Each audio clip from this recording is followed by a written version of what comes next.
Good morning, plus one. How are you all? I hope you all are fine. So, बेटे today we are going to start our second chapter, uniform motion. ये मेरे पास प्रदीप की book है, ठीक है. इसी को फॉलो करेंगे.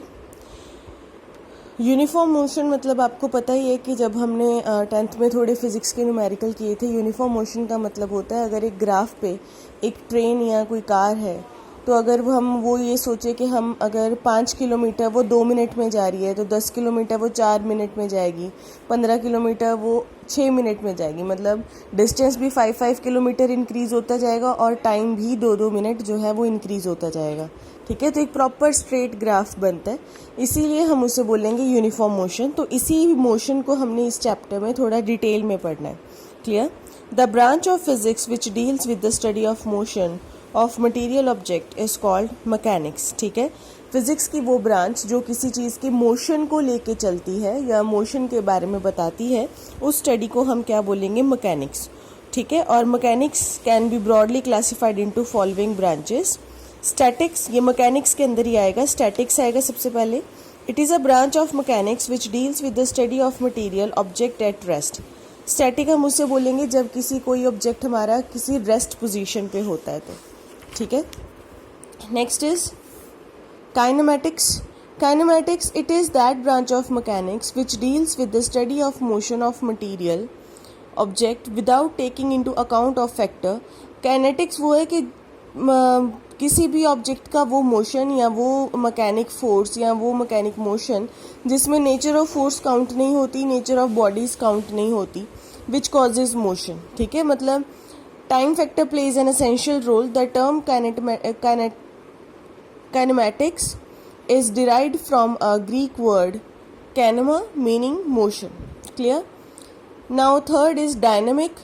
It is that branch of mechanics which deal with the study of motion object taking into account the factor which causes motion. ठीक है, काइनेमैटिक्स में वो कोई भी फैक्टर्स को काउंट नहीं करते कि वो कितनी नंबर ऑफ फोर्सेस हैं, कितनी नंबर ऑफ बॉडीज़ हैं, बट डायनेमिक्स में ये सारे फैक्टर जो हैं वो काउंट होंगे.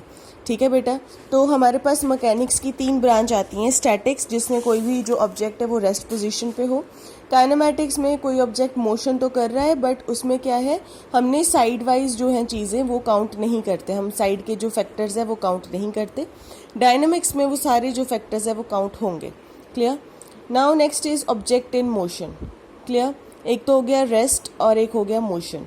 रेस्ट बेटे ये जो डेफिनेशंस है ना, ये आएंगी पेपर में. An object is said to be at rest if it does not change its position with time with respect to its surrounding. Rest हम कब बोलेंगे? जब कोई एक बॉडी एक रेस्ट पोजीशन पे है, वो मूव नहीं कर रही है with according to time. ठीक है. And motion, an object is said to be in motion if it changes its position with time with respect to its surrounding. और मोशन कौन सी चीज़ होती है? जब कोई ऑब्जेक्ट जो है वो अपने आप को चेंज करे विद द रिस्पेक्ट ऑफ अपनी पोजीशन को चेंज करे टाइम के अकॉर्डिंग. ठीक है. Rest and motion are relative. ये आपस में रिलेटिव है, मतलब एक रिलेशन शो करते हैं. वो इसलिए because it means an object in one situation can be at rest but in another situation in same object can be in motion. के एक ही ऑब्जेक्ट है, वो एक पॉइंट पे आके रेस्ट पोजीशन पे भी आ सकता है और दूसरे पॉइंट पे मोशन के ऑब्जेक्शन में भी आ सकता है. Clear? Next is type of motion of a body. Rectilinear और ट्रांसलेटरी. बेटे नाम से क्लियर है. रेक्टिलीनियर जो बिल्कुल स्ट्रेट जाते हैं. Rectilinear motion is that motion in which a particle और point mass body is moving along a straight line. And translatory is that motion in which a body which is not point mass body is moving such that all its constituent particles move simultaneously along parallel straight line and shift through equal distance in a given interval of time. Rectilinear motion जो बिल्कुल straight motion होता है. Translatory motion मतलब उनका source of point तो एक ही है और वो सारी की सारी जो लाइंस हैं या जो पाथ हैं वो स्ट्रेट हैं और एक दूसरे के पैरेलल भी हैं. जैसे हम एक टॉर्च जगाते हैं तो उसके सारे के सारे जो एटम्स हैं वो पैरेलल ही जाएंगे और सारे स्ट्रेट ही जाते हैं. क्लियर? नेक्स्ट इज सर्कुलर और rotatory motion.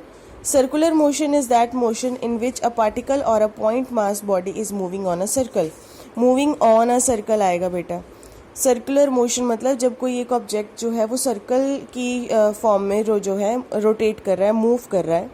And a rotatory motion is that motion in which A body which is not point mass body is moving such that all constituent particles move simultaneously along concentric circle whose center lie on a line called axis of rotation and shift through equal angle in a given time. बेटे इसका एक best example है. एक तो वो आपने एक अगर आप कहीं ट्रेड फेयर वगैरह में गए हो तो वहाँ पर आपने एक वो स्विंग देखा होगा जो बिल्कुल राउंड होता है. ठीक है, उसमें क्या होगा, ये प्रॉपर जो है वो सर्कुलर मोशन में ही जाएगा. और एक जो टॉप है, ठीक है, टॉप को क्या करते हो जब तुम एक रोटेट करके, या फिर एक साइकिल का पहिया ले लो, साइकिल के पहिए में क्या होगा, वो भी एक राउंड है. ठीक है, उसके अंदर जो स्टिक्स लगी होती हैं, जैसे जैसे वो पहिया मूव करेगा वो जो लाइन जो है वो एक पर्टिकुलर एंगल के साथ वो भी मूव करती जाती हैं. तो वो एक रोटेटरी मोशन है. और सर्कुलर मोशन जो कंप्लीट जो सर्कल की तरह ही मूव करता है. Clear. Next is oscillatory or vibratory motion.